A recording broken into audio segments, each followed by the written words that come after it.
Yan, mananalbos muna tayo ng kamote. Napakaraming talbos oh. Ang dami. Ayan oh. Ayan.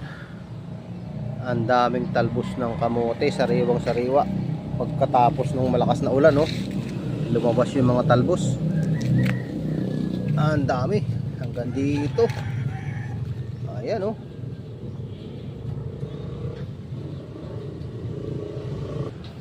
Daming talbos oh. Kukunin natin ito. Kukunin natin yan at ating lulutuin. Ayan na ang ating mga natalbos na kamote. Ayan, napakadami oh. Tama-tama, mamaya may isda. Magsasabaw tayo ng isda.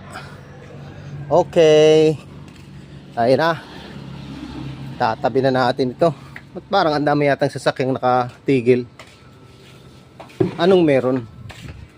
Anong meron? Oh. Oh, yun ang haba oh. Ay, may ano pala.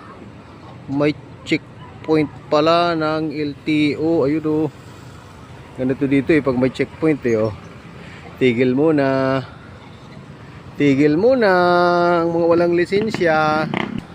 Ayan, ganyan dito eh pagka may checkpoint oh. Unti-unting nagtitigilan ang mga magkakaangkas. So, nakikitanaw-tanaw kung nandun pa.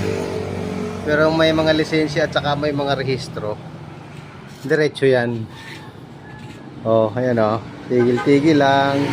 Kung hindi naka-blink yung kanilang ano na yun, anong dahil mahuhuli yan? Kaya nga, naka-blink sila eh, kaya nakikita sila. Eh di, titigil talaga. Pag alis nun, alisa na rin. Ang magandang diskarte dito sana kung meron libing. Sasama ka sa libing. Sasabay ka doon sa convoy ng libing. Yan, lusot yan sa checkpoint. Pero baga ganyan na ano, ay hindi ka makakalusot talaga dyan. Paparahin ka talaga dyan. Ay kaso napakaaga pa para maglibing.